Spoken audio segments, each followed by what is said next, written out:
Great is God's faithfulness to us. God, right there, in the middle of it all. Our final psalm reading for this morning and center of reflection is Psalm 46. I invite you, again, to turn to the order of service that you've either printed off or you are following along on your computer screen. And we will read this together responsively. God is our refuge and strength, a present help in trouble. Therefore we will not fear, though the earth should change, though the mountains shake in the heart of the sea, though its waters roar and foam, though the mountains tremble with its tumult. There is a river whose streams make glad the city of God, the holy habitation of the Most High. God is in the midst of the city, it shall not be moved. God will help it when the morning dawns. The nations are in an uproar, the kingdoms totter. He utters his voice. The earth melts. The Lord of hosts is with us. The God of Jacob is our refuge. Come, behold the works of the Lord. See what desolations he has brought on the earth. He makes wars cease to the end of the earth. He breaks the bow and shatters the spear. He burns the shields with fire. Be still and know that I am God. I am exalted among the nations. I am exalted in the earth. The Lord of hosts is with us.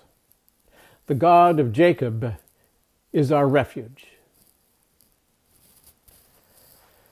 Let us pause yet again for a moment of centering and silence, allowing these words to sink deeply into the depths of our being.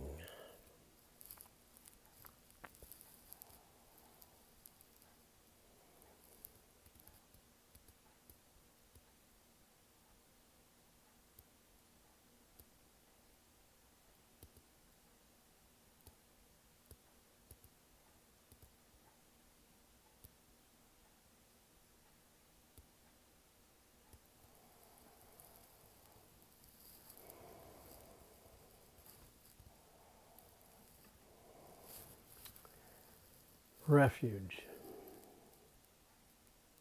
Taking refuge. You know, refuge is an interesting word. The Merriam-Webster Online Dictionary gives this definition for refuge. It says, definition number one, shelter or protection from danger or stress. Two, a place that provides shelter or protection. Three, something to which one has recourse in difficulty. It then goes on to say this. It says, the re, R-E, the re in refuge means basically back or backward rather than again. Thus, a refugee is someone who is fleeing backward. Refuge tends to appear with certain other words. You generally seek refuge, you take refuge, you find refuge. Religion may be a refuge from the woes of your life, it says. A beautiful park may be a refuge from the noise of the city, and your bedroom may be a refuge from the madness of your family. That's from Merriam-Webster. Well, here in Psalm 46, the psalmist is in essence saying that it is by returning to God that we can find strength to face all that is coming at us. Return to your source of strength.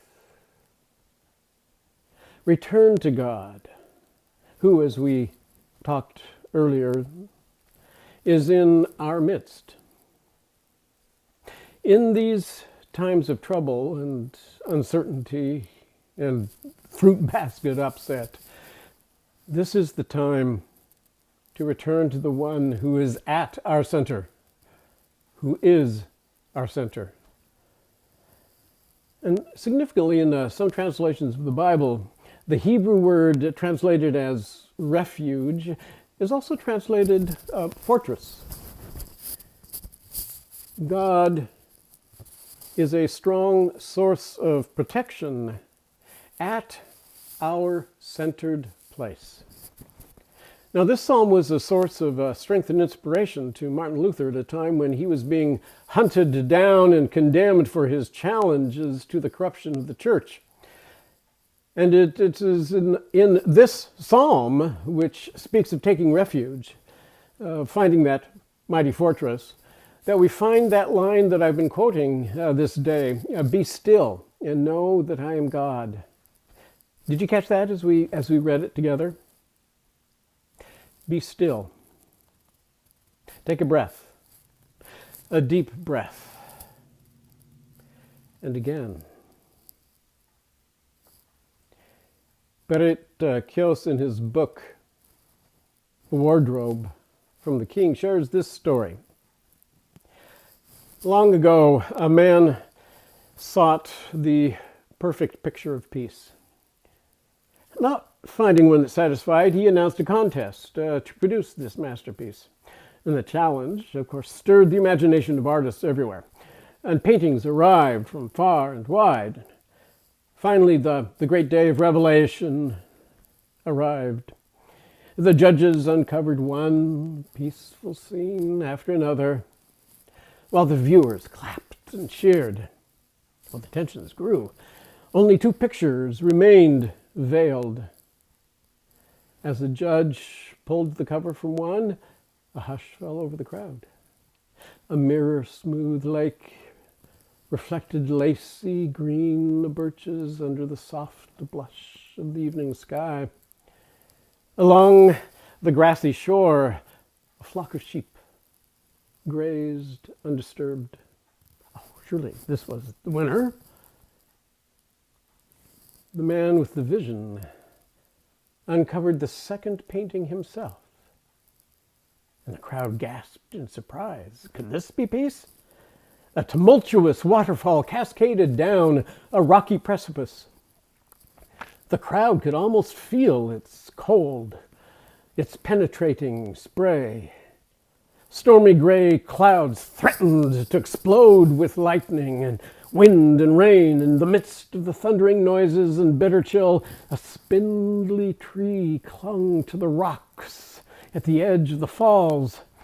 One of its branches reached out in front of the torrential waters as if foolishly seeking to experience its full power.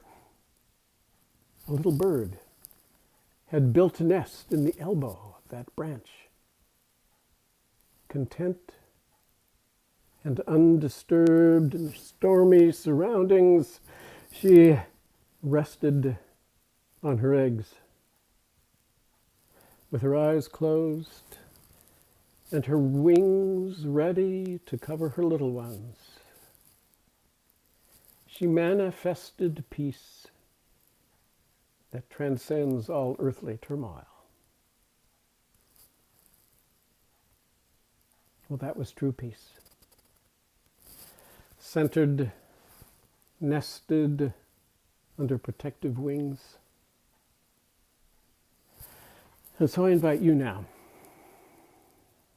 I invite you to join me now, right now, wherever you are, whenever you're reviewing this, to settle yourself down. Let's practice being still. Let's nest ourselves under the protective wings of God. Let's be still for a few moments and know our God. So please, settle yourself into a comfortable sitting position. Close your eyes. Take several slow, deep breaths.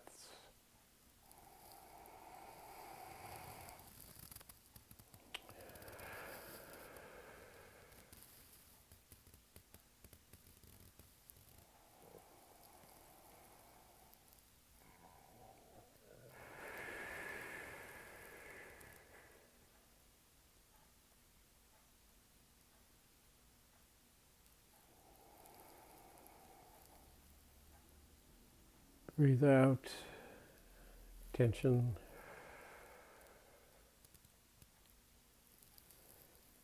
Breathe in peace.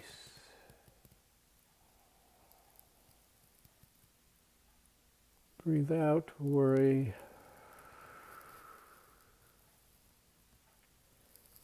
Breathe in God's shalom.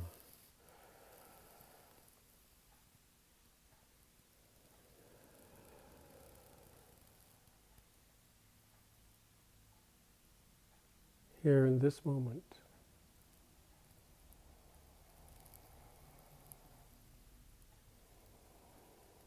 As in every moment.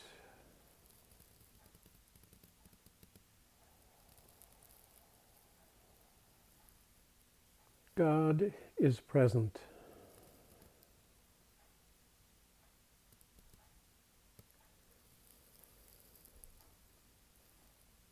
Rest in this presence.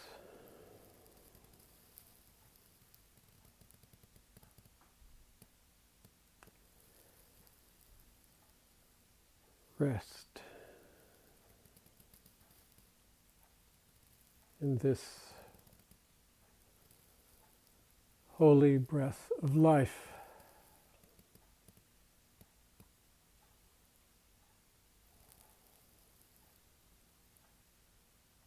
Be still and know.